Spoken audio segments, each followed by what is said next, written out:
every outcome is equal to model plus error. So whenever we model any outcome, it is equal to nothing but the model plus error.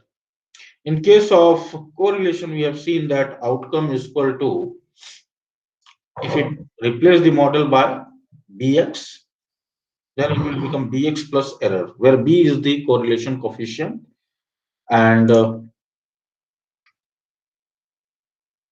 x is the value of that particular variable x, or our independent variable. Now, the same way, if we have to model regression, so you can see that y will become, that is the outcome will become, if you put model plus error, so b0 plus b1 x1, let's say we have one predictor variable. So this is our model and this is the error term for the ith number of observation. So this regression is all about predicting the value of one variable from another. Means we are able to predict our outcome y based on some variables known as predictor variable, or you can simply call them independent variable. So it is a hypothetical model of the relationship between the two variables, and this model is linear, means it fits to a straight line, and therefore we describe this relationship using the equation of straight line. So this equation, which we are describing as a linear regression equation, y is equal to b0 plus b1 xi plus error term, this fits to a basically straight line, where y is your outcome, or the prediction that you have made, or your dependent variable, you can say. b0 is the intercept, that is the value of y when x is equal to 0. So even if you put x is equal to 0, that is your predictor variable is 0, then what value of y you will get, that is called the intercept, or b0. And it is the point at which the regression line crosses the y-axis. So, and b is the regression coefficient of the predictor. The predictor variable is x. It is also the gradient or slope of the regression line, and it also shows you the direction or the strength of the relationship. So you can see that what is the intercept and gradient. So if you draw a straight line, let's say in case 1, you have modeled your or labeled the outcome on y-axis. On x-axis is your predictor variable.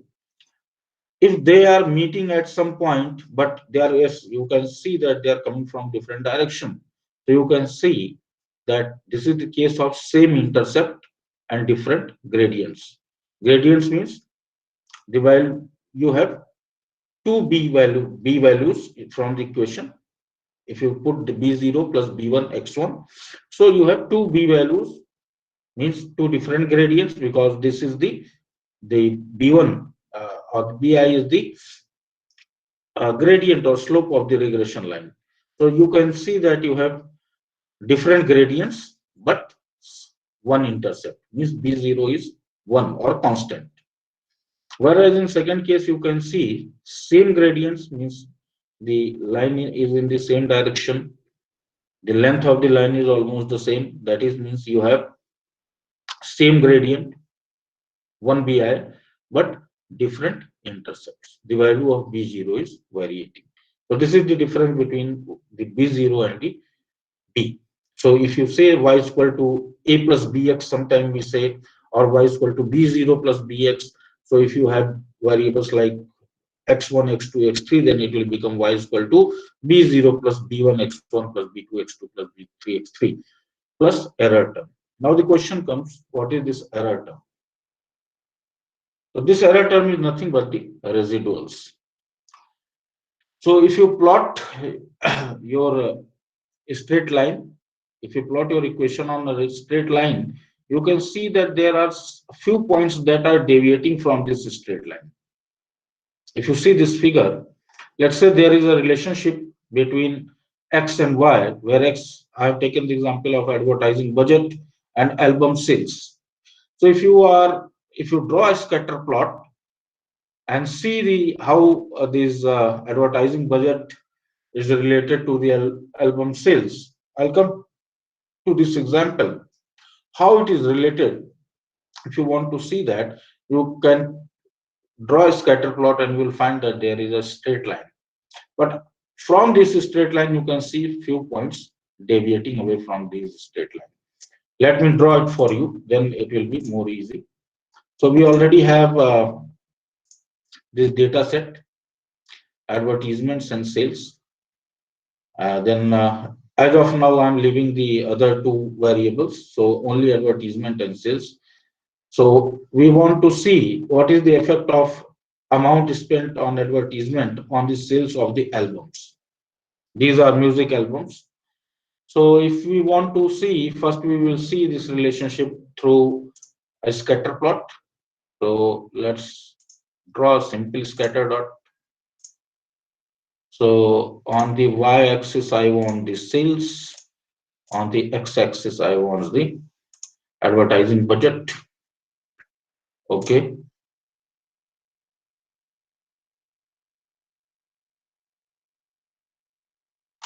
So let's say if I fit it to a straight line, you can see that you will get few data on this line and other data deviating from these lines. The same case as you could see here. You can just see that few data is on the line and few data they are moving away from the line. These data points which are moving away from the line, these are basically the error terms or residuals. So if you have to model the entire equation or if you have to model the entire relationship, you cannot underestimate these error terms or residuals. So the total relationship, as I said, that every outcome is equal to model plus error. So the total relationship, that is outcome y is equal to model, means b0 plus b1 x1, because we have only one variable here, one predictor variable, that is advertising budget.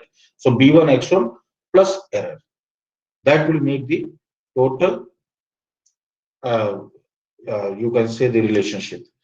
So these residuals, what I'm talking about, so these are those which are moving, means on above the line, they are positive residuals. Which are moving below the line, they are negative residuals. And you can calculate the total error by summation of the observed error and the model error. So overall, if you have to write, so I can write this, that album sales is equal to B0 plus B1 and X1, that is the advertising budget plus error term. So this is actually when we draw the regression line, then we do it. Then second thing is, we have made the model, but we have to know how good the model is. Because this regression line will tell you that what is the model based on data. Whatever the data you have, it will tell, okay, how much they are fitting to a straight line. Because if we are talking of linear regression, it is about fitting the equation on a straight line. But this will tell only the model based on the data, and it might not reflect reality. So we need some way of testing how well the model fits the data. And the best way is, these, these are a few of the terms, if you could recall, we have got during the ANOVA: total variability, SST, SSR, residual error variability, and SSM, that is the model variability, that is difference in variability between the model and the mean value. Whatever you are getting at the model and what is the difference between the mean value. So if you model all these things, you will find that along with the uh, regression, you get a ANOVA table also. So this ANOVA table tells you that whether the model is a good fit or not. So to check that, let's do one simple regression. So already I have shown you through this graph that there is already this, if we uh, plot the relationship between our two variables, that how on the basis of advertising budget, how these album sales could be predicted. So you can see that on a straight line, the R square, the value of R square is equal to 0.335. But what does it mean? So let's do it by regression. So I'll go to analyze and then regression linear. So my dependent variable is album sales, independent is advertising budget, and here I need not to do anything. Only I'll go for if plot already I have made. So model fit R square changed, descriptives continue, and then what I can check anything plots already I have made this plot, no need here as of now. We'll see in multiple regression about plotting. The save options, we want to save the under unstandardized, standardized, and adjusted values, and then we can, yes, we can move on, continue. Okay. So if you can see that it has given you the value of R and R square. R square is the same value that you have got here when you have modeled this relationship, 0.335. Here also you will get the same thing, 0.335. So if you have to write the entire equation, so you can write that, just hold on a minute.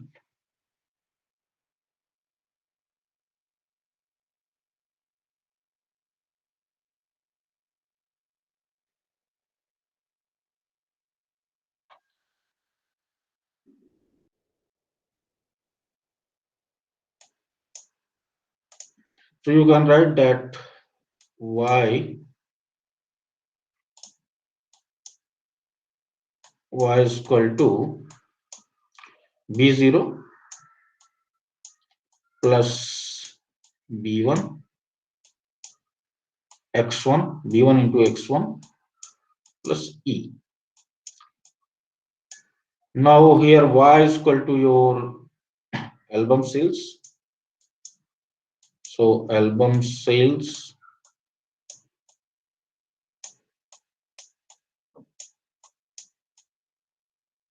is equal to, you can write b0, the value of b0 is means the constant. So if you see,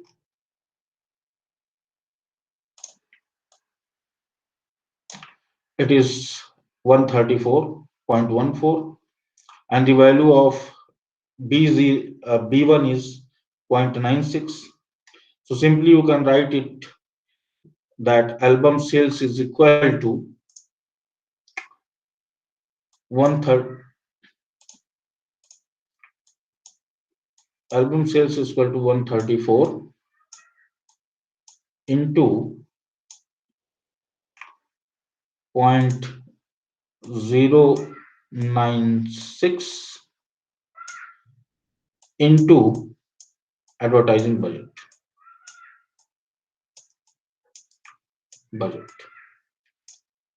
So let's say I have put in our data this advertising budget, if you can see, it's in hundreds of pounds. So 10.26 means 10.26 into 100 pounds. Okay. So you can see that advertising budget, thousand, sorry, we have taken it thousand of pounds. So let's say if we invest 1,000 on our advertising budget, then on that basis, what would be our album sales if you want to predict that? So simply you can put everything into the equation. So album sales will be, you can see album sales would be,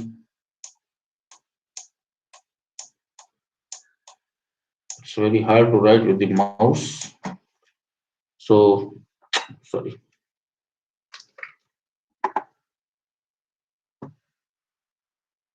So you can write album sales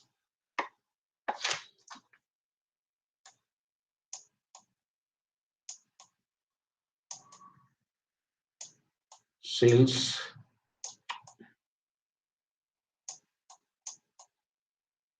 is equal to, let's say we have invested 1000 pounds on advertising. So it will be 134, that is the B0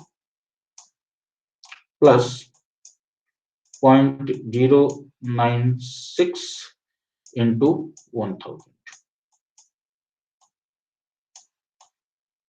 So which will come approximately to be 134 plus we have 0.096, so it will be 96. So you can say that total album sales will be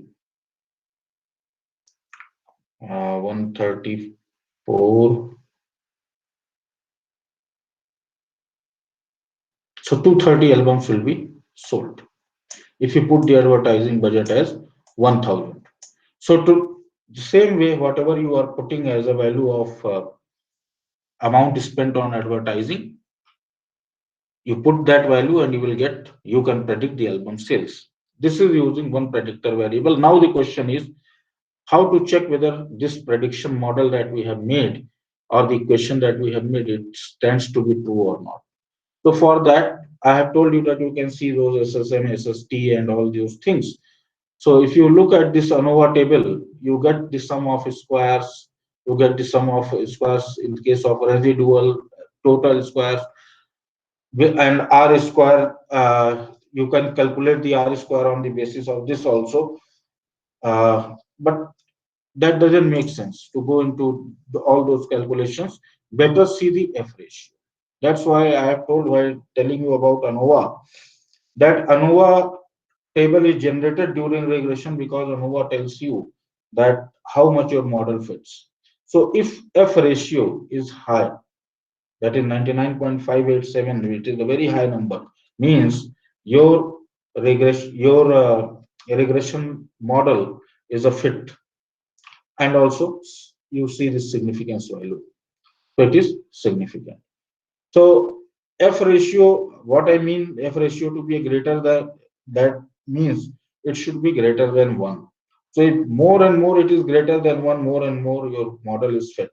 So here you can see your F ratio is far more than 1, that is 99.587, and also significant. This will tell you that the model is a fit model.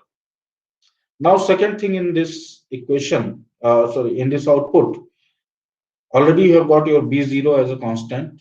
You already have got the coefficient of regression or the gradient, that is the B1 for your variable X1.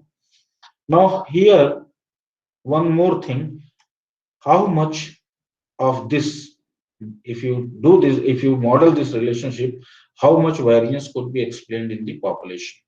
So for that, you see the R square. Now R square is coming to be 33.5%.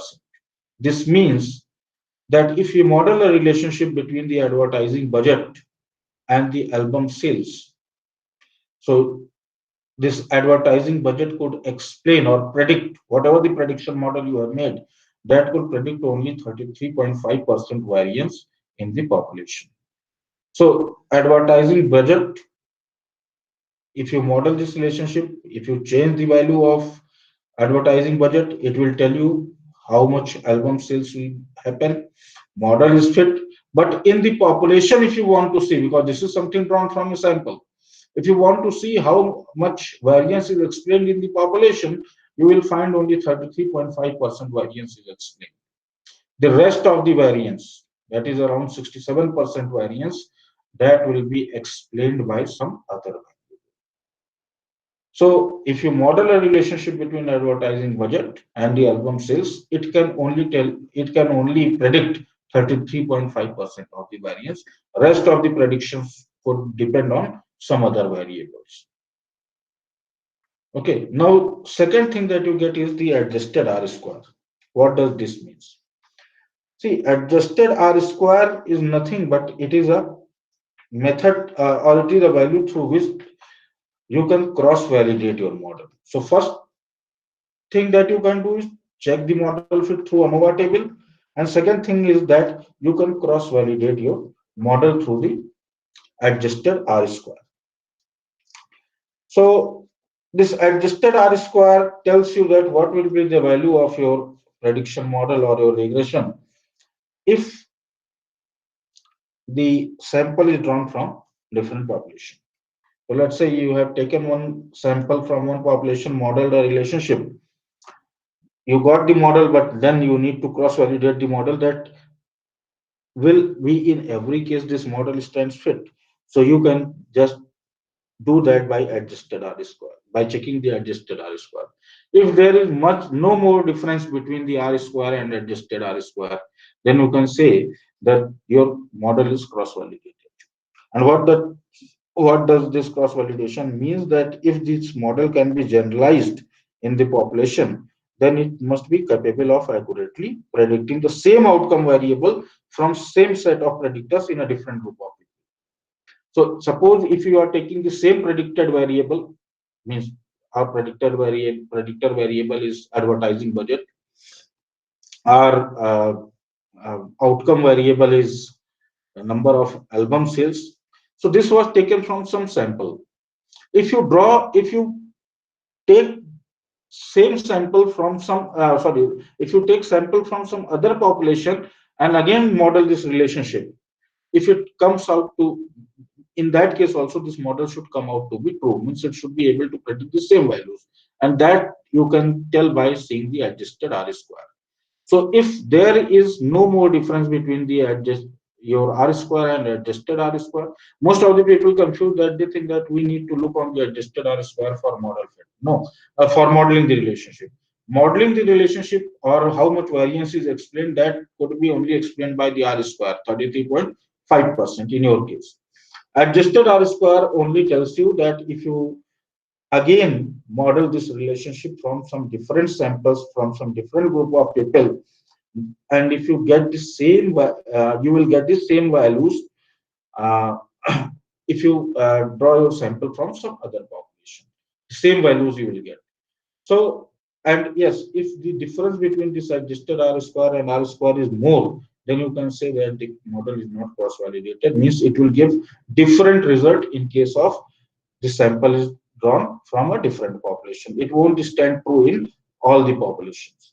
So for cross validating, you should look at the adjusted R square, and also you should how fit your model is. For that, you should look on the ANOVA table. Am I clear on this part?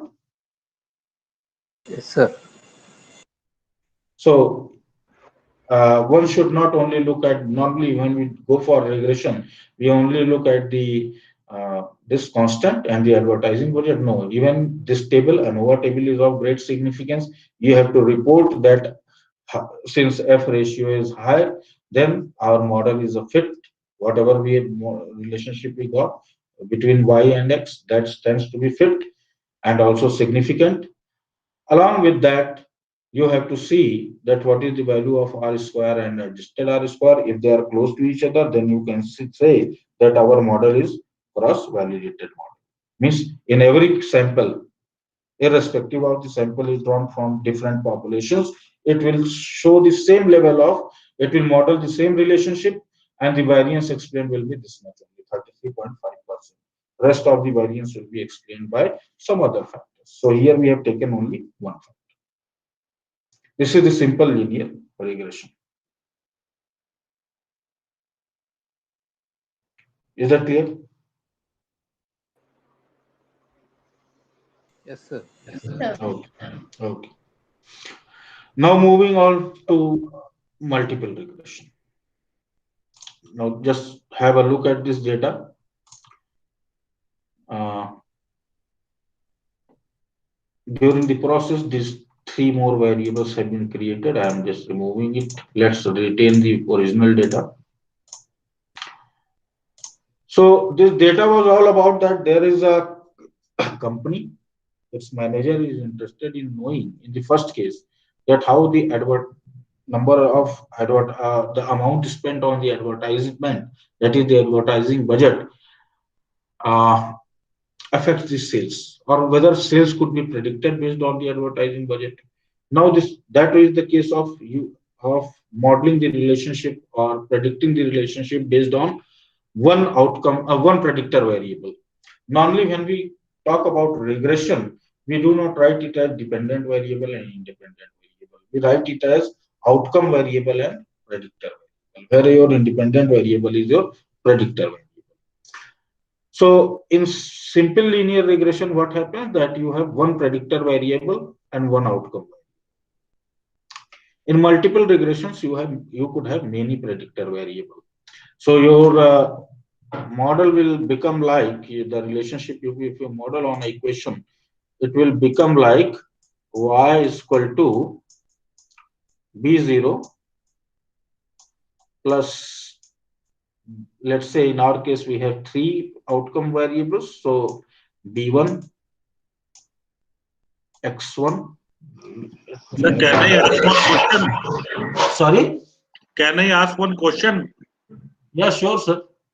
Sir, what should be the minimum value of f? Like you were mentioning, if the value of f is high, then the model is valid. So what should be the ideal value of minimum value of? Sir, there is no minimum value. It should be more than one. If it is less than one, then you can say that the model is not a good fit. Thank you, sir. Thank you. It should be more than one. I mentioned during when I was telling, I mentioned this statement that it should be more than one. If it is less than one, then model is not a fit model. And also, you should not judge your model on one criteria. I told that you should also look at the adjusted R square for cross validation. There shouldn't be more difference between the R square and the adjusted R square. So now taking the case of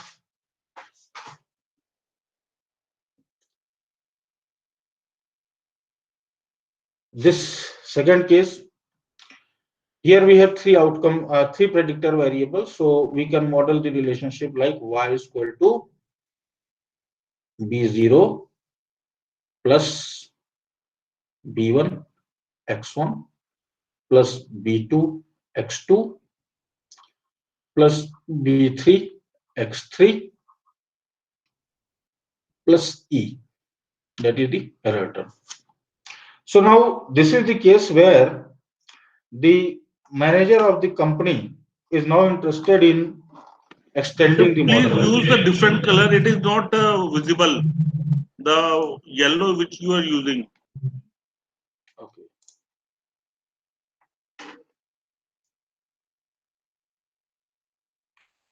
Is this visible?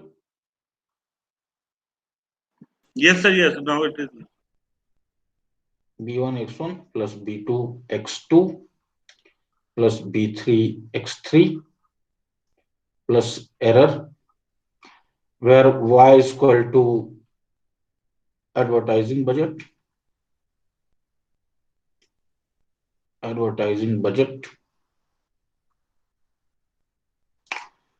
b0 is equal to intercept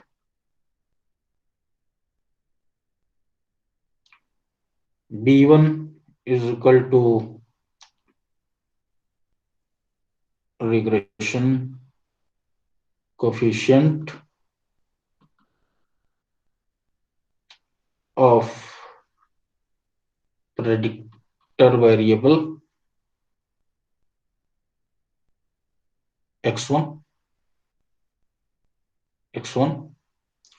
b2 is equal to same regression coefficient of predictor variable x2, and b3 is equal to regression coefficient of predictor variable x3 is equal to error or residual. Means something that does not fit to the straight line and deviates from it. Normally we call it as the variance also. Now let's take this case. Now the company manager is interested in extending the model of album cells to incorporate other two variables. So before an album is released, the executive notes that the amount spent on the advertising and the number of times songs from the album are played on radio in a particular week before the release. That is denoted by this airplay. And the attractiveness of the band means the band that has created that particular music album. What is their popularity or attractiveness on a score of 10 measured by this attract? How does all these will affect the or could predict the sales? So now we have three variables, three predictor variable: advertising or the advertising budget. Airplay means number of times that particular album is played on radio in a week. And attractiveness of the band means the band that has created that particular album on a scale of 10, what is their popularity or attractiveness, and how it could predict based on these three, could sales be predicted or not. And he has taken the data for 200 days, for 200 times. Let's see. If you see the data, so over a period of 200, you can say for 200 different albums actually. For 200 different albums from the company, he wants to know that based on these three parameters, can the sales be predicted or not? So here we are building the model, our predictor model with several our outcome model with several predictors. So whatever we have talked about the simple linear regression, all will apply on this, because this is a case of multiple regression, all will apply on this case also. But a few things that we need to take care is that we have to choose, when we choose the predictor variable, whenever we do some literature review, we come across different variables. We should select only those variables which are relevant for our study. Rather than selecting 100 of random predictors, we should select only predictors which are which we feel that they are actually the true predictors of the uh, outcome. Because see, whenever you are doing a literature review, all your variable come from literature review itself. When you are doing literature review, you will come across hundreds of variables. If you put all those variables for predicting your model, you might end up in error. So one thing that you should be cautious about while conducting your research, and particularly when you are doing regression, that you should take your variables very sensibly, that what could be the predictor variable. Means what are the variables that could really affect this relationship. Okay, and then second one is the how the variables are entered. That I'll come to the later part.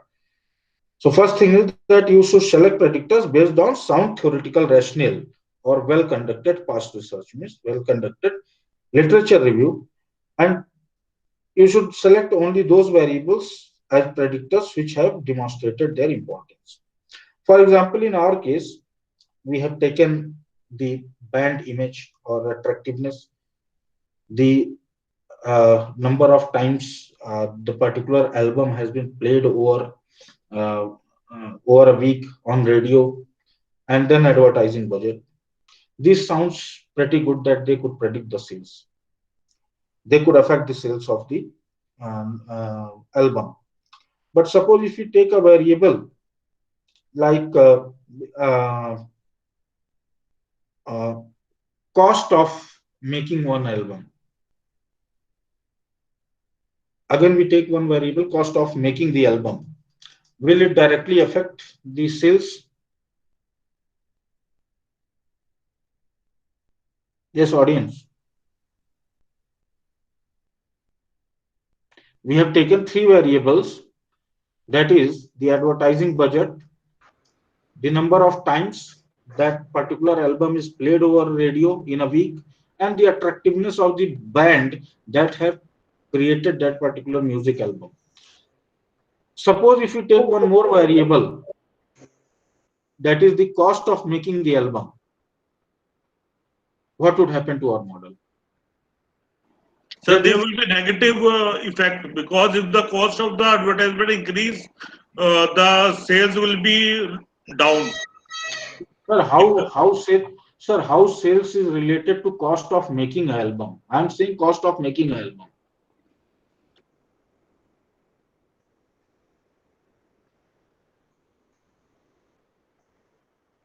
So can cost of making album affect the sales of an album?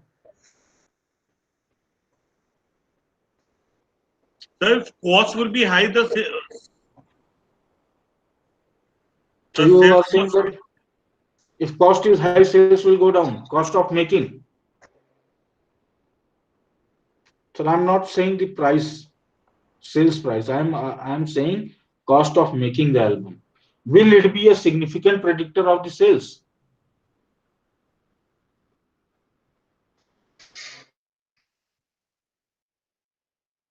Anyway, leave it, sir.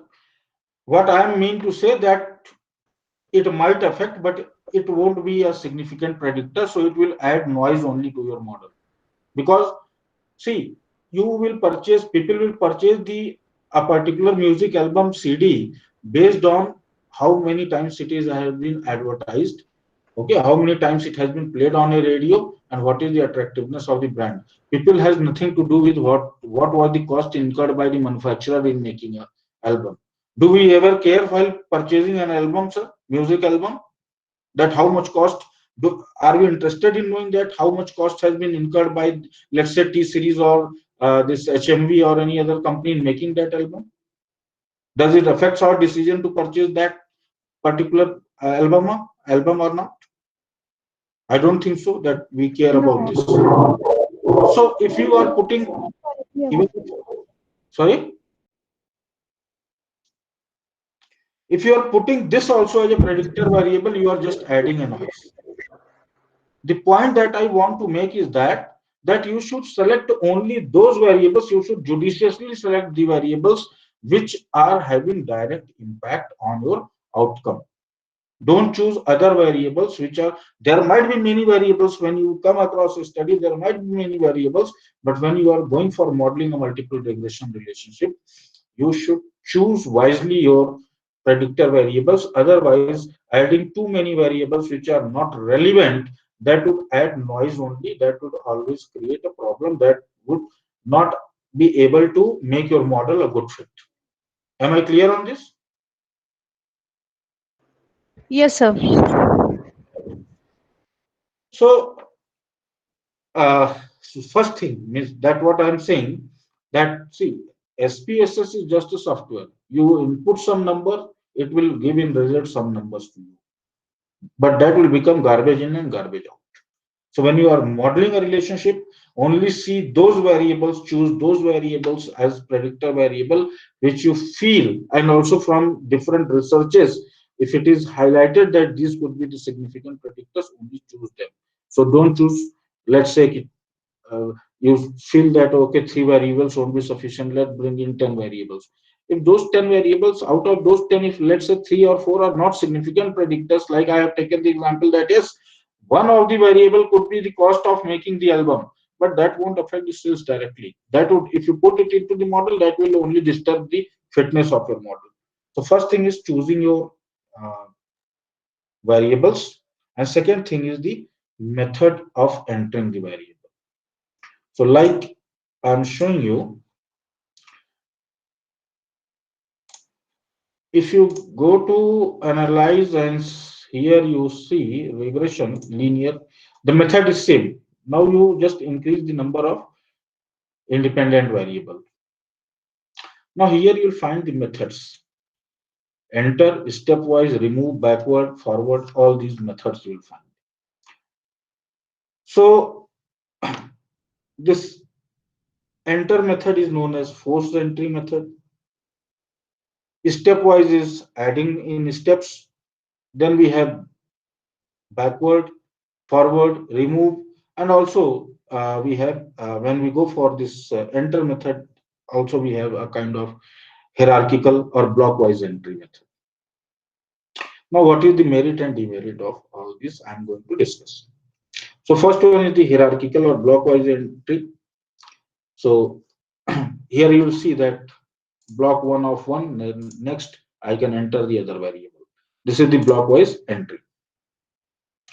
And also known as, this is known as hierarchical entry or hierarchical regression.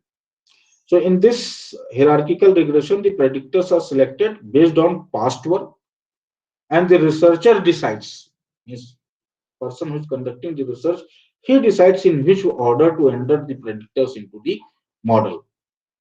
So as a general rule, known predictors means the predictors that have been also highlighted in other researches, they should be entered into the model first in order of their importance in predicting the outcome. Once known predictors have been entered, then you can add any new predictors into the model. Let's say in our case, it has been, most of the studies have shown that advertisement affects the sales directly. So if we can enter this in the first step, because it's a known predictor, many of the researchers, they have highlighted that said, yes, advertisement affects sales. Then in the next step, you can add the other airplay or attractiveness, whatever you want. So these two things are becomes very important in multiple regression. First thing is judicious choice of your predictor variable, and then the order of entry. So what I'm saying, that if you are going for hierarchical regression, which is much, you can say, most of the authors, most of the researchers, they say that you should enter the variables in form of hierarchical or blockwise entry, where you should enter the known variables. Known predictors means the predictors that have been highlighted by other researchers as first, because see, whenever we talk of regression or correlation, it's the basically in regression, how much variance is explained. So if those predictors which have been highlighted by other studies, or which are known predictors that they are known to affect uh, your outcome to a significant level, actually they will uh, explain maximum variance. So first you should choose those variables which would affect maximum variance. Like in our case, we know that a lot of researchers have shown that advertising has a direct relationship with sales.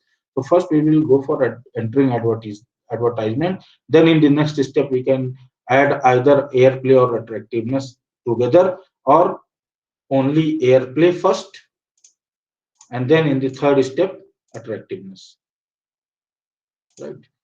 So we can, now we have entered in three steps. This is known as the blockwise entry or hierarchical. Now we are seeing we are doing the hierarchical regression. Second one is the enter method or the forced entry. So this forced entry is that is the enter method in SPSS, is a method in which all predictors are forced into the model simultaneously. Means, uh, let me show you how we do it. We have taken the dependent variable and all the independent variable we put simultaneously at once. This is known as the enter method. So like hierarchical regression or hierarchical method that we have discussed, in hierarchical method you can see we enter by one. In one step, one predictor variable. In forced entry, all the predictor variable simultaneously. So like hierarchical method, this method relies on good theoretical reasons for including the chosen predictors, but unlike the hierarchical regression, the researcher makes no decision about the order. Here we are not making any decision about in which order we will be putting the predictor variable. We are putting all the predictor variables in one go or simultaneously. Okay. So most of the people, they also think that this method is the only appropriate method for theory testing. So if you have to test a theory, then you can go for this method. If you want to predict something new, then you can go for hierarchical regression. Third one is the stepwise regression. So this regression, the decision about the order in which predictors are entered into the model are based on purely the mathematical criteria. And here the researcher or we people don't have any stand that how it will be entered. What will happen? We'll choose all these at once and select, let's say, stepwise. What will happen? The software itself will decide, or SPSS itself will decide that which of these three should be entered first based on how much variance they are explaining. Now, the problem with this is you are letting a software to choose that which of the variables should be entered first or should be regressed first. The problem is, and it will choose on the basis of which of them is explaining maximum variance. Now let's take an example that where the problem will be. If you are letting a software to choose, because in the stepwise method, this SPSS itself chooses, you have to select all these variables and you can just select stepwise and it will itself choose that which have to be entered or regressed first based on the variance explained. Let's say if advertising budget is explaining 70% of the variance. So first it will enter the advertising budget while performing the regression. Now remaining 30%. If 20% is explained by attractiveness, so at the second step, it will automatically enter the attractiveness of the brand. Rest 10%, if it is explained by the number of plays, then it will come at the third position. Now consider a situation that let's say you have three predictor variable, 70% is explained by advertising budget. It will take it to be the first one. 30% is explained by number of plays, 100% explained. What it will do? Attractiveness of the band, it will drop it from the regression. Though you have an interesting variable which you want to study, but if you are choosing the stepwise, it will drop it because 100% have been explained. The moment it has reached the 100% variance explanation, it will drop the other variables. Now let's take a case. Now you are allowing the software to do this. So what will be the problem? Let's take an example that you have to go to the office. It's winters. You have jacket or coat. You have shirt, trouser. If you let a machine to suggest you what to wear first, what will be its suggestion?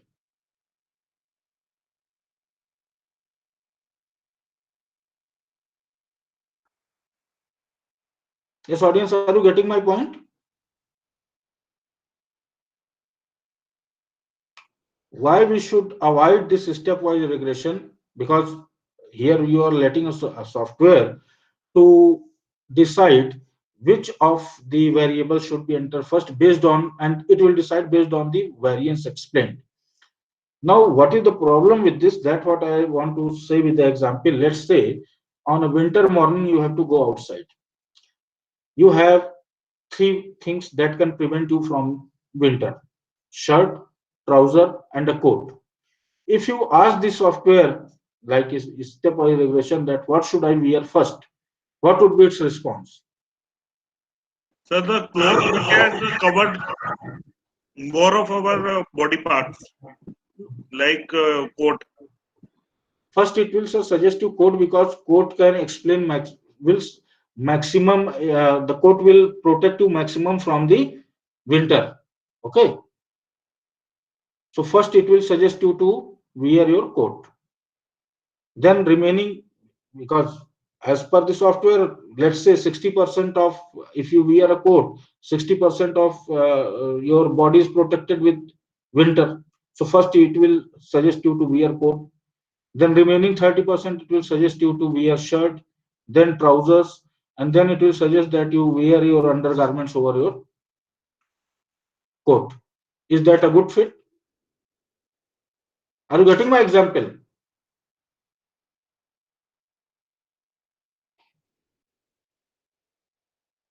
Are you people getting my example? Yes, sir. Yes. See, suppose what I'm saying is stepwise regression. What happens that software itself chooses those variables which can explain maximum variance. So let's say even if advertising budget can explain 100% of the variance, it will drop the rest of the two. And it will, and if let's say if advertising budget explains 70% of the variance, Then attractiveness of the brand is able to predict 20%, then it will take 20% after 70% and then 10%. What will happen? Overall, your regression model might not fit. What example I am giving, that suppose there is a winter, you want to predict that what will, you have three or four things. Let's say you have your coat, shirt, trousers, and undergarments. That's what you all have to wear. So these are the 4 5 predictors that you are having which can protect you from cold. Now, if you let the software choose which should be weared first, what will be happen? That software will suggest you those clothes which can protect you maximum from the winter. So first it will suggest you to wear coat, then it will suggest you that you wear shirt over your coat, then it will suggest you that you wear undergarments over your overall clothes. Overall, this all will protect you from the winter, but is that a good fit? Can you wear your shirt over your coat? Of course not. That's why most of the researchers, they say that we should not go for stepwise regression, because you are allowing a machine to choose. But now you'll ask me that, sir, then why we have this option of stepwise and when we can use it? We should use stepwise regression only when we are unaware that which of the predictor variables that we have taken, which are the strong predictors of our outcome. When we are unable to determine even from past researches, then we will go for stepwise regression. However, practice should be that we should be based on strong theoretical backgrounds or based on the literature review. We should be able to identify that which are the predictors that could affect our outcome. But if we are facing a problem where we are unable to determine, let's say 3 4 predictors we are having, but we know that these are the sound predictors, but in which order, then we should go for stepwise. Otherwise, maximum we should avoid the stepwise regression. Mostly we should go for either forced entry or hierarchical method. Am I clear on this part?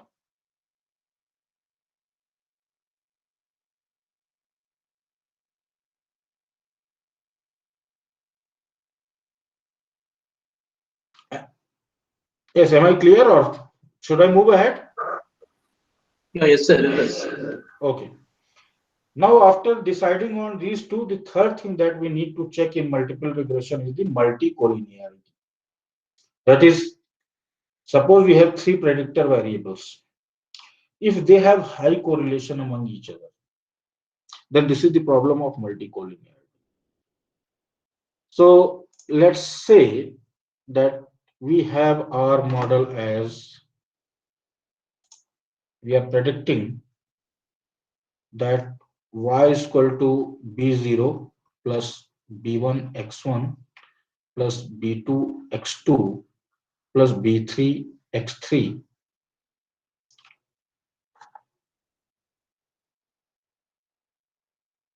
plus e. Now x1, x2, x3 are our predictor variable. Now let's say x1, x2, and x3 have high level of correlation among themselves. Then the problem in modeling this relationship will be that you won't be able to determine that actually this y is explained by which of these three. It could be the case that x1 is unable to explain the y, but due to high correlation with x2, its property of x1 is derived from x2, and then you are saying that x1 is affecting y. This is a serious problem. Are you getting my point? Let's say this x1 has nothing to do with y. It is unable to explain y. But due to high level of multicollinearity, its properties are derived from x2 and x3. Multicollinearity means when all the predictor variables or two of your predictor variables or more than that have high correlation. So if x1 is high correlation with x2 and x3, it might be the case that its property is derived from x2 and x3. So in that case, you are saying that x1 is also able to explain y. However, the truth is that x1 is not able to explain y. It is only able to explain y due to its correlation with high correlation with x2 and x3. Now this will be an error in your model. Are you getting my point? Yes, sir. So whenever we are modeling a relationship like regression, we should take care of multicollinearity. There shouldn't be multicollinearity among your predictor variables. And how we can check that? We have we take two values, that is the VIF, value inflated factor, and tolerance value. So if VIF is more than 10, then this is a cause of great concern. It should not be more than 10. And if VIF is greater than 1, then also regression may be biased, but ideally we say that VIF value if lies between 1 and 5. However, 1, 2, 3 is the best, but till 5 it is acceptable. Beyond 5, it shows multicollinearity. And beyond 10, it creates a serious problem of multicollinearity. So always check that your VIF, that is value inflated factor, should be somewhere 1 to 5. And in any case, it should not be more than 10. Second thing is the tolerance value. Tolerance value should not be below zero point 0.2. If tolerance value is below zero point 0.2, then also there is a problem. It should be above zero point 0.2. During the regression process, I will show you how to check for these two values, because this will tell you basically about whether there is a multicollinearity or not. Now, coming to seeing our, now we will see that relationship. We are interested in knowing that how this advertising budget, airplay, and the attractiveness of the band affects or is able to predict the states. So let's see one by one.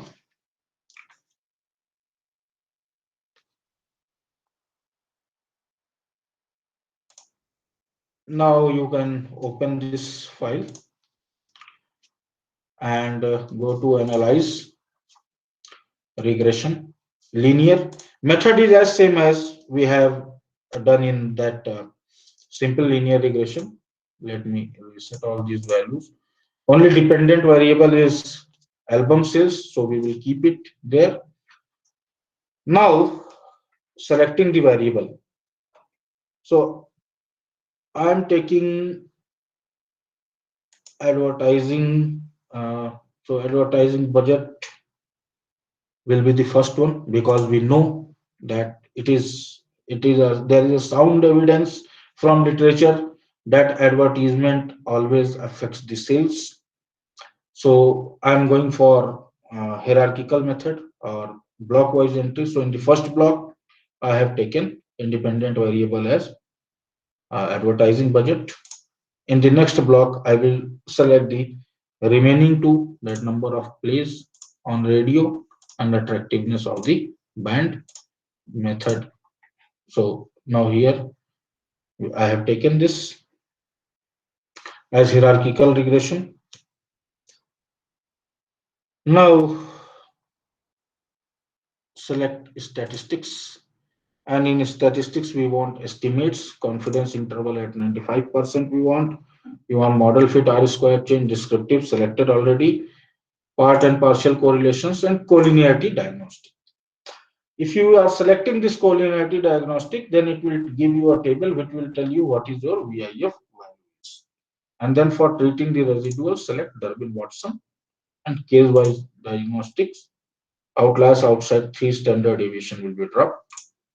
Select. Now, two main things that we have selected in statistics, apart from all these, is first one is Durbin-Watson.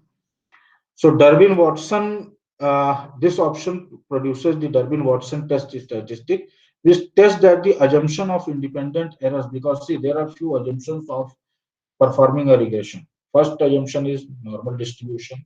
Second assumption is no multicollinearity. There should be homoscedasticity. Okay. There should be yes, no heterogeneity, that is homoscedasticity, and then there should be the errors should be independent of each other. So errors should be independent of each other. That is checked through Durbin-Watson. Collinearity diagnostic checks about the. It will give you the eigenvalue, VIF tolerance value. We'll see the out in the output how we can use that. Continue. Then in the plots, you'll find a lot of this plots. So dependent, you will this means the outcome variable, because if you are making a this regression, you have also to plot a scatter diagram, that whether your equation fits to a straight line or not. Then this jet PRED is the standardized predictor value of the dependent variable based on the model. This is the standardized residual value of the residual or the error. Then this is the deleted residuals. Then this is the adjusted predicted value. This is the studentized residual, we call it. And last one is the studentized deleted residual. So we have all these, but basically we want to uh, model this on the x-axis. We want this standard score of predicted value. Sorry, because if you could see on a straight line, we have plotted the predicted value in the initially when we have plotted a scatter diagram. We have taken the residuals, we have plotted the residuals and the predicted value. So this will test the. It is useful for testing the assumption of independent error, homoscedasticity, and linearity. And then plot of this SRESID, that is the studentized residual against this jet pred. Again, this will show up any homoscedasticity. So as of now, I am just plotting on the x the predicted value and the residual value on y-axis. The standard scores. Then here select histogram, normal probability plot, produce all partial plots, continue. Then in save, you can select, you have many of the options, but you have to select unstandardized, standardized, adjusted. By default, it is selected. For residuals, standardized, deleted, studentized, deleted. However, this, if you want to see the distances, you can select. However, if you want to go deep into the model, then only you will require all this. Otherwise, only the regression and this multicollinearity diagnostic and Durbin-Watson, that will do your, that will serve your purpose. Continue.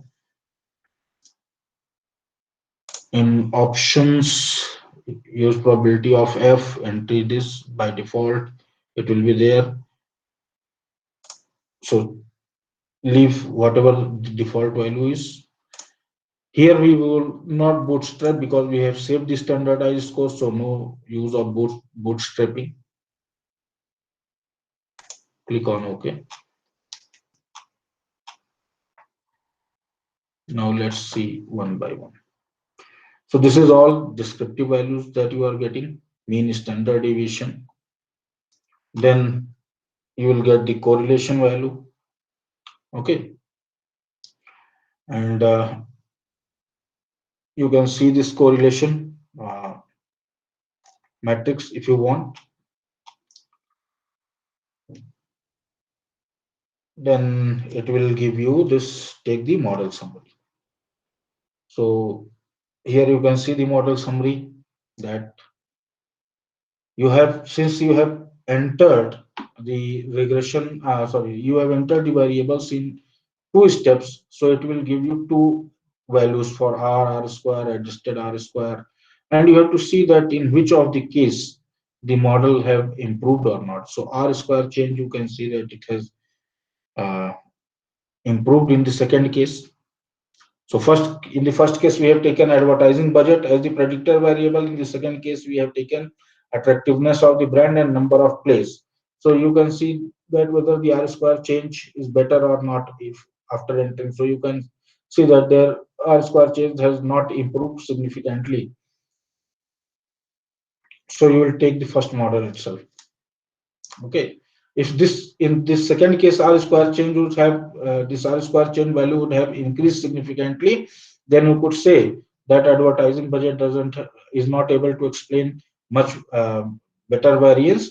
The attractiveness of the brand and the number of plays that was taken in the second model, they could explain maximum variance. So we will take this. But in our case, since there is no more difference, so we will take the first model itself. So the stepwise regression tells you also that which of the variables are able to explain the variance in a better manner. Then ANOVA F ratio, you can see in both the cases, it's very high, more than 1 it should be, and it is also significant, which shows that the model is fit. Both the models are fit, but maximum variance is explained by the first model itself. Now here you are getting the constant values and your this regression coefficients. So now if you have to model the relationship, you can putting this into the equation, and our equation was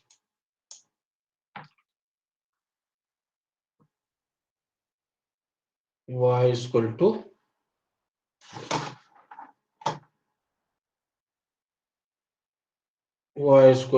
b0 plus b1 x1 plus b2 x2 plus b3 x3. So y is equal to album sales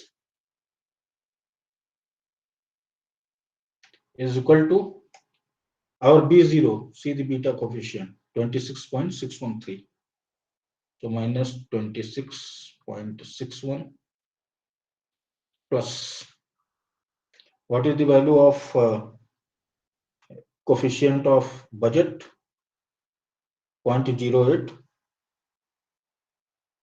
So just I'm taking everything to the 0.2 decimal, so 0.08 into advertising budget. Oh, sorry.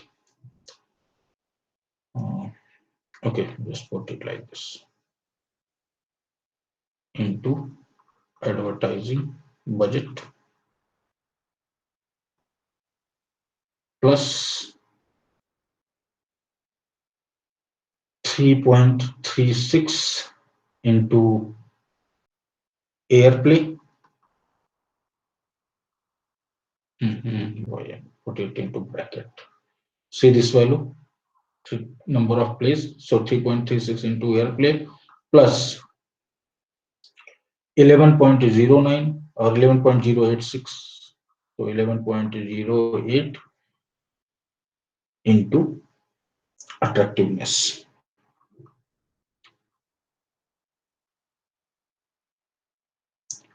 So this is the overall relationship. If you have to predict the album sales, if you put the value of how much you are advertising on the budget, how many times the plays airplayed on the radio, and what is the attractiveness of the brand on a scale of 10. If you put all these values, then it will give you the estimate of how much albums could be sold.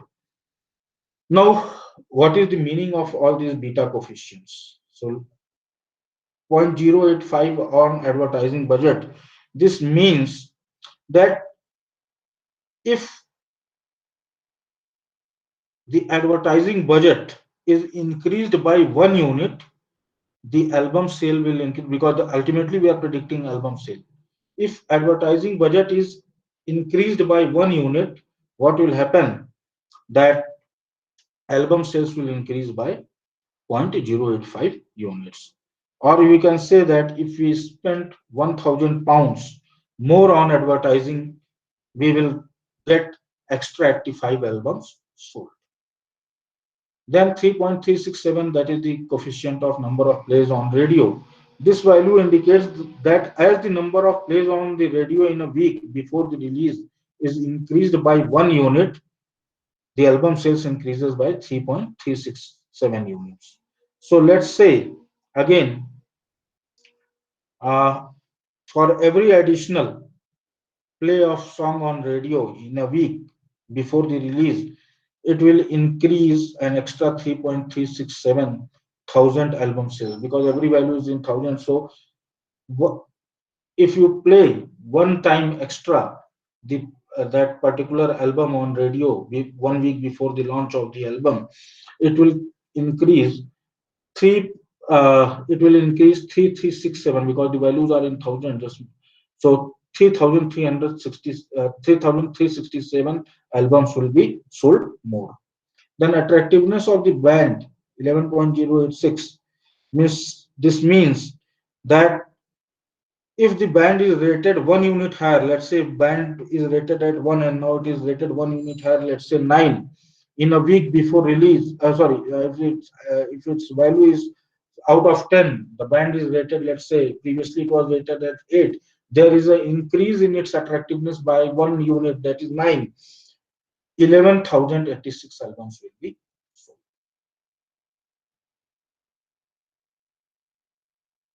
So if we have to write it like so, let me show you that this is how we make a decision also. So let me show you.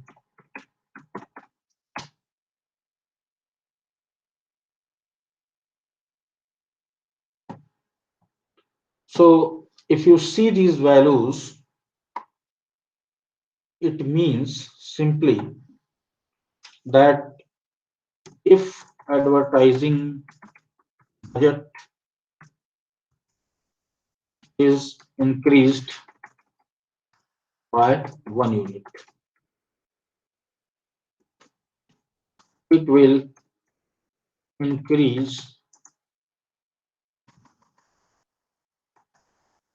sales by 0.085 units.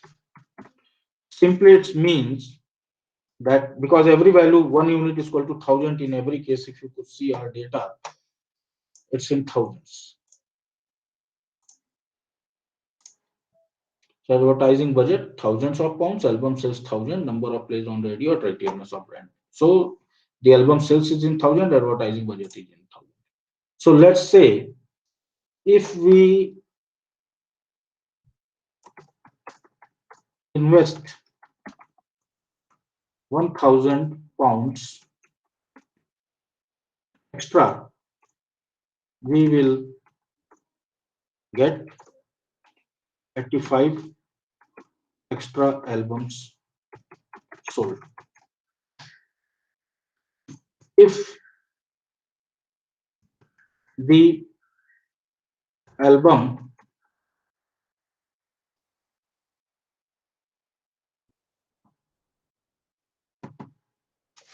is played one more time on radio, because 1 unit change, see 1 unit change is bringing 3.367 unit sales, right? So here it is.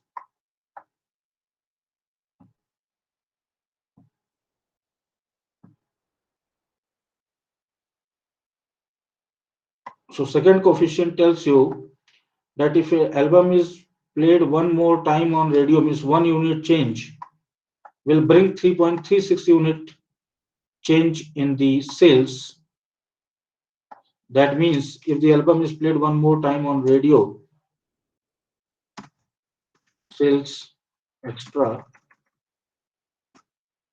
because everything is 1000 is in 1000, so extra 3367 albums will be sold. So third is attractiveness of the band. If attractiveness of the band increases by 1 unit on a scale of 10, let's say it was rated 8, now it has increased to 9, or it was 7 increased to 8, then 11,036 albums could be sold.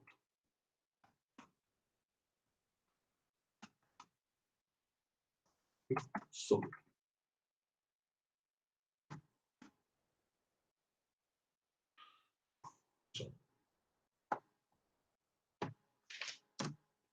now, out of these three, which one is the best option that the company should go for?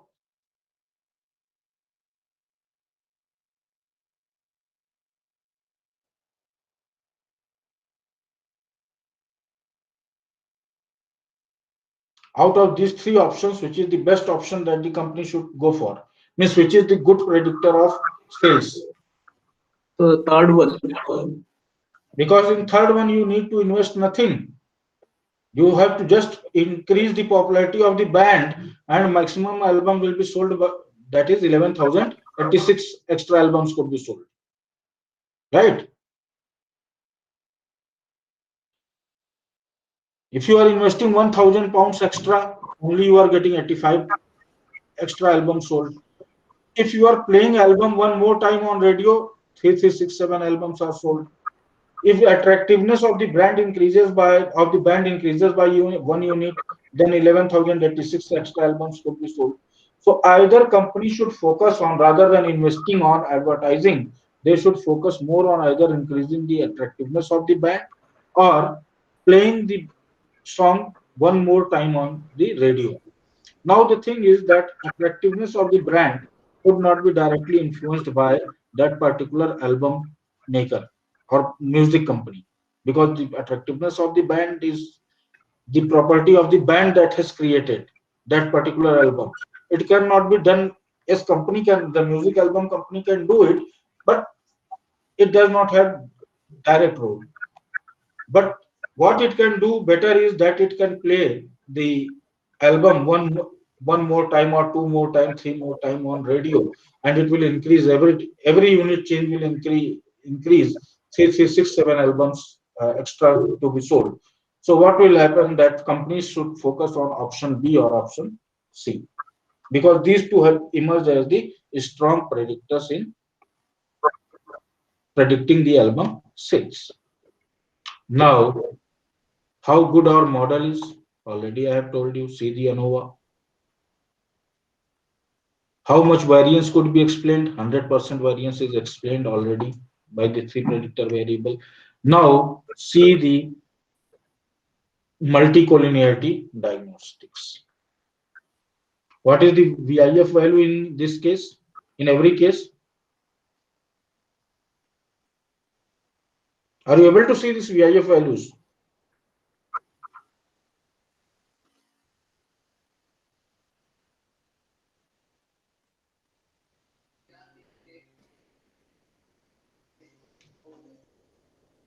Yes, sir. What is VIF value in every case? Just look at these values. How much it is? 1.015, 1.043, 1.038. 1.0. Right. And what should be the VIF values? Accepted VIF values? I have said it should not be more than 5. The closer it is to 1, that means there is no multicollinearity. In all the three cases, you can see that your VIF values is nearby to the 1, not more than that. So there is no problem of multicollinearity if you see the VIF values. Second thing is, I said that tolerance value should be more than 0.2. If it is less than 0.2, then there will be a problem of multicollinearity. You can see all your tolerance value is 0.986, 0.959, 0.963. It is more than 0.2. You can see that even based on the tolerance value, there is no multicollinearity.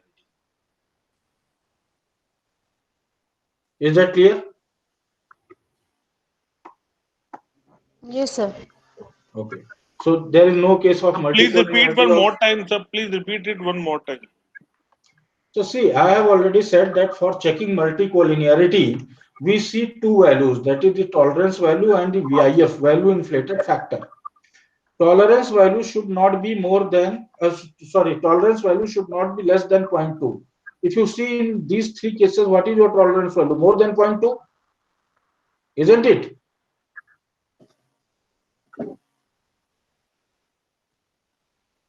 Are you able to see this?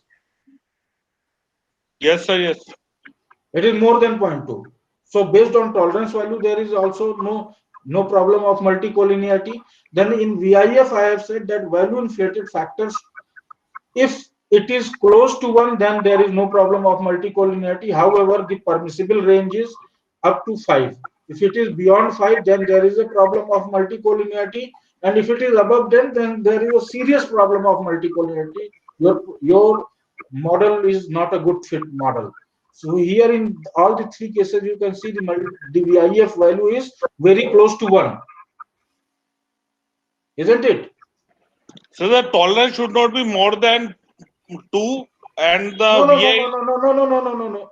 Tolerance value should not be less than 0.2. It should not less than 0.2 tolerance value, and VIF should not be more than 5.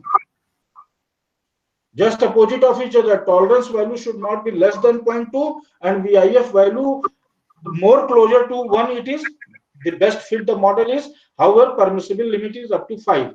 Beyond 5, if VIF value is there, then there is a problem of multicollinearity. Beyond 10, if VIF value is coming, it is a serious problem of multicollinearity.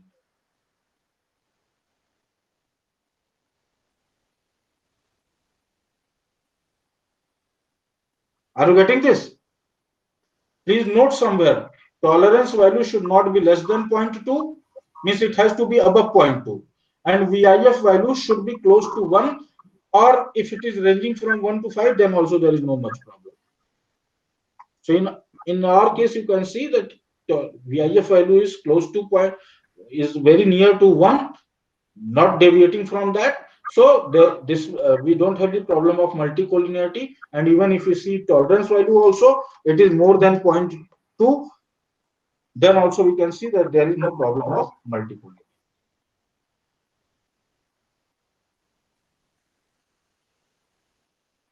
Now, see the model. Here we have seen the unstandardized coefficients. Okay. Now coming to the standardized coefficients. Even that also tells you something about the regression model. And what they tell advertising budgets value standardized coefficient. They tells you about standard deviation. This indicates that as advertising budget increases by 1 standard deviation, the album sales will increase by 0.511 standard deviation. Right? If airplay is changes by or increases by 1 standard deviation, somebody's mic is on, please mute. Okay. So even this standardized beta coefficients tells you about the relationship. So and they tell you about standard deviation. So if these value indicate that if advertising is if advertising budget increases by 1 standard deviation, the album sales increase by 0.511 standard deviation. If number of plays on the radio increases by 1 standard deviation, the album sales will increase by 0.512 standard deviation. If attractiveness of the brand increases by 1 standard deviation, okay, the album sales will increase by 0.192 standard deviation. Now how to calculate it? As we have calculated in the case of standardized coefficients, how to calculate is in the case of unstandardized coefficients. So what is the value of standard deviations? For that we have computed the descriptives. What is the standard deviation of advertising budget?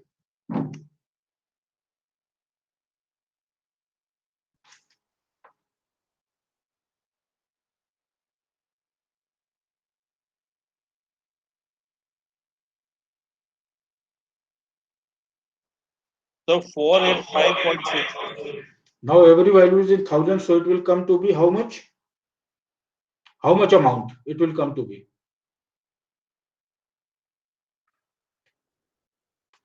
Sir, 4.85, I think. Multiplied by 1000, na, because it is only 1 unit, and 1 unit is equal to 1000, so 445.65 units will be. Yes, sir, yes. So if you have to write on this basis also, you can write like this. So I've said 1 unit of change in the standard deviation of advertising budget will bring a 0.511 unit change. Now standard deviation value is 485.65, so it will be in thousands, it will be 485,655, right?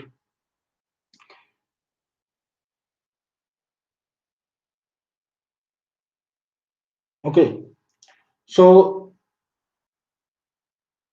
and simple, so if you can say that if album increase, if this the standard deviation for album sales is 80.699, so you can say that 1 unit of change will bring, means if you are spending this much amount, then the sales will increase by this how much, 8699. So the coefficient was 0.511 into, converted into 1000, 8699 is equal to 41240.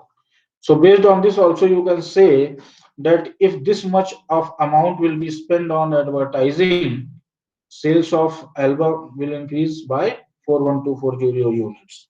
Similarly, in case of airplay, you can see 12.27.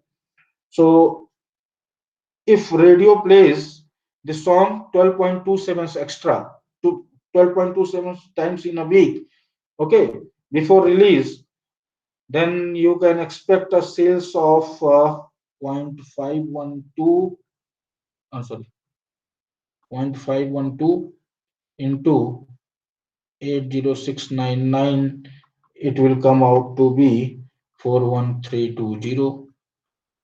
And in third case, the coefficient is 0.192, so it will be 0.192 into 8699 is equal to 15490. So what we can infer from the standard deviations also, let me show you. Just see. Now, standardized beta coefficient. So what this tells us that if advertising budget is changed by 1 standard deviation, the sales will increase by 0.511 standard deviation. The value of standard deviation was 8699. If you could see, we multiplied it 0.5 with 0.511. So we can see that if 4,85,655 pounds are spent on advertising, then we can have a extra sales of, if you see, we can have extra sales of 41240 pieces of album. If this airplay means one more time it's played on the radio, 4132 41,320 albums will be sold. If the attractiveness of the brand increases by 12 point, it was standard deviation was 0.192. So if it increases by 1 unit, what will happen? 15,490 albums will be sold. So again, which case should be taken by the company? Even this is suggesting you should go for the second and the third case, because without any investment you are getting so much album sales. Why to invest so much of dollars? See, this much pound you are investing and you are getting only this much sales. So in both the cases, whether you go with the standardized beta or unstandardized beta tells you about basic regression, that is the y is equal to b1 plus b2. B1 x1 plus B2 x2 plus B3 x3. Standardized beta coefficient tells you about if you are bringing change in the standard deviation, then how much change will be there. That's why we have calculated the descriptive statistics. So even through this method also you can see that which is the best option. So again, the option 2 and the option 3 is the best option. So similarly, if we have to predict any model, we can do like this. Is that clear?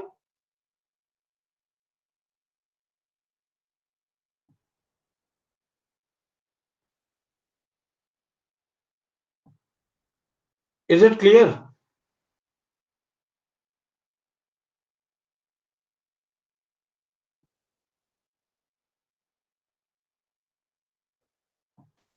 Yes, sir. Yes, sir.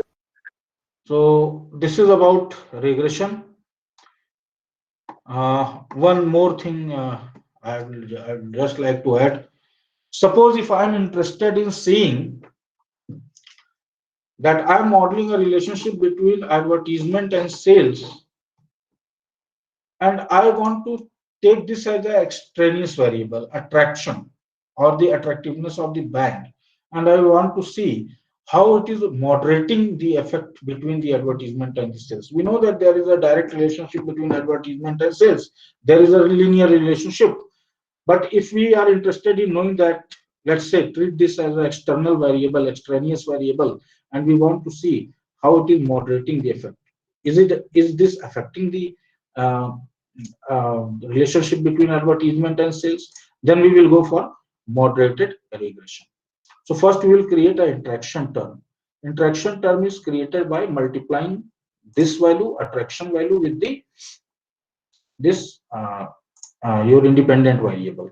So you can go to transform and compute new variable. Let me call it as interaction term. Again, it's interaction term.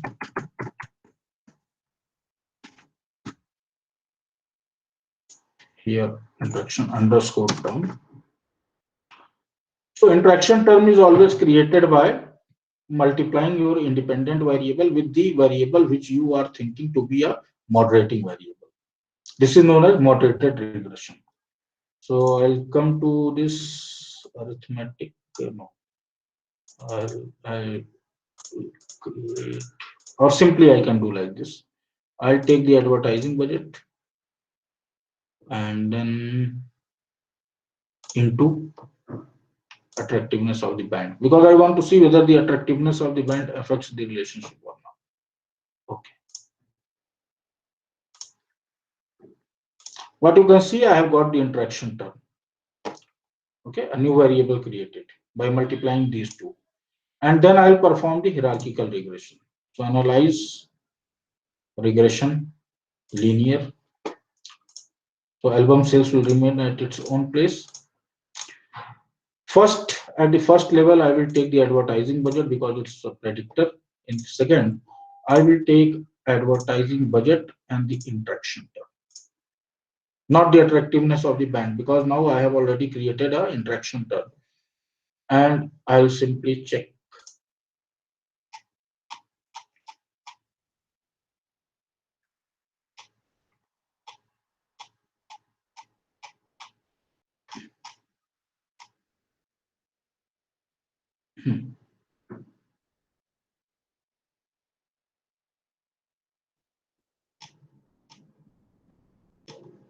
Now you see, in both the cases, is there a significant change in the R square or not?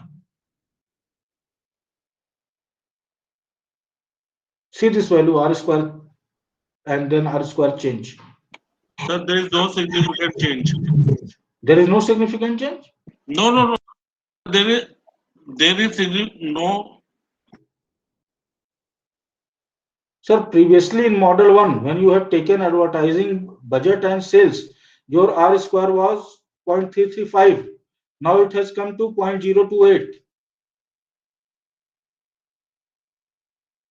Are you able to see this? In second model, when you have taken Yes, the sir, yes, interaction sir. term, means After what is after moderating it.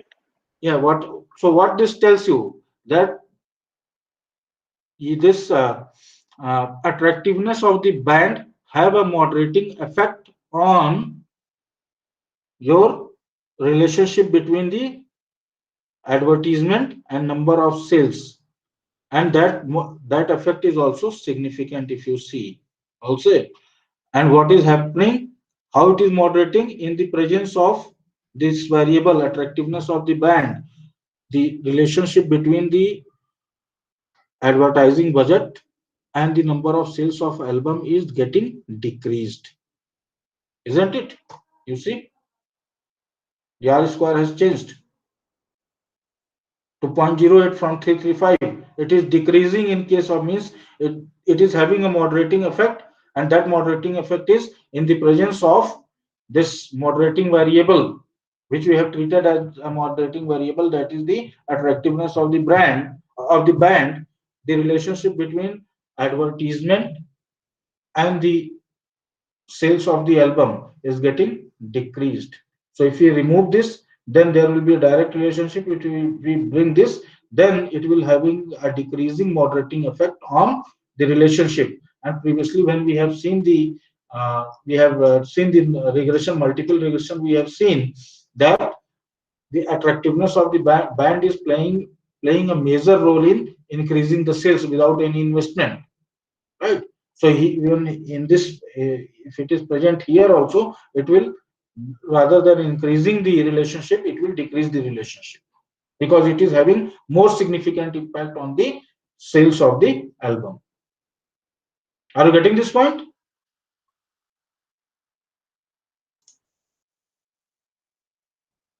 Should I repeat this?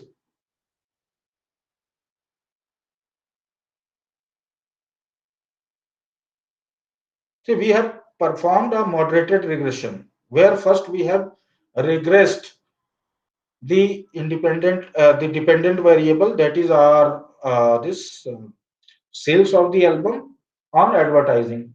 Then in the second step, we have regressed the sales of the album with our advertising budget in presence of the moderating variable, which we have created as an interaction term. That is, the moderating variable was the attractiveness of the band. And when we see this R square change, we can see that in the second step where we have taken this moderating variable, we can see that it has, the R square has decreased to a significant level from 0.335 to 0.028, and it is also significant. So we can say that yes, the relationship between the advertising budget and the sales of the album is getting moderated, and that is the negative moderating effect, means it is decreasing. If there is the attractiveness of the band is present, then it will decrease this relationship, because moderating variable could increase the relationship or decrease the relationship. It is altering the relationship and decreasing it, and decreasing it significantly. The same result we got when we have calculated, or we have put into our model in multiple regression, when we have calculated that what is the case if we change this attractiveness of the band by one value. We have seen that there is a huge change in or a huge increase in the sales of the album. So we can confirm this by the moderating effect also. If you want to treat some variable as a moderating variable, you can do a moderated regression also by using this method. Now, any questions?